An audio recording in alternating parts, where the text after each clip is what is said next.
Day started several years ago as we were exploring our workforce pipeline issues. So in our region, we have great career and technical education programs. We have great post-secondary education programs that offer certificates that employers need, and we have manufacturing employers and businesses in the region that have a plethora of job opportunities. And so we were asking ourselves questions on, why does a workforce pipeline not already exist, right? If you've got the demand for the jobs and they're great paying jobs, and you've got the places for students to get the knowledge and skills, why are we having issues filling these jobs?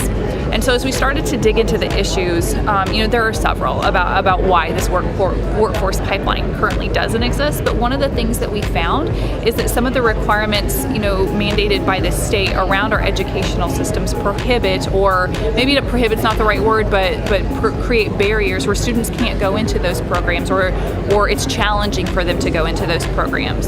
And so what we were hoping to do by starting Legislative Day is to try to increase the collaboration between our state representatives, between industry, and between education to try to understand how do we remove those barriers and allow students to go into career and technical education opportunities so that eventually they can have great careers in manufacturing. That is the message that we as a society have preached, right? Is that the only way that you are going to be successful is to go to college.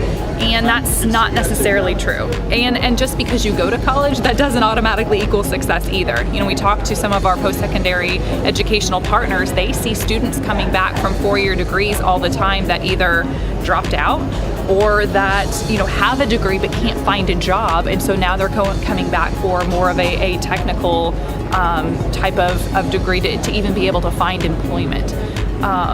It was funny, their first Legislative Day, we asked, that first question we kicked off is how many of you who have children would say, I don't want my kid to go to college? And no one raised their hand. Everyone wanted their child to go to college. But when you start to ask those questions about what do you really want for your child, it's, I want my child to be able to pay their bills, right? I want my child to have health care. I want my child to have a happy, fulfilling life. It's not, I want my child to go to college. And so that's the message that we really also have to focus on changing in order for any of this to be successful.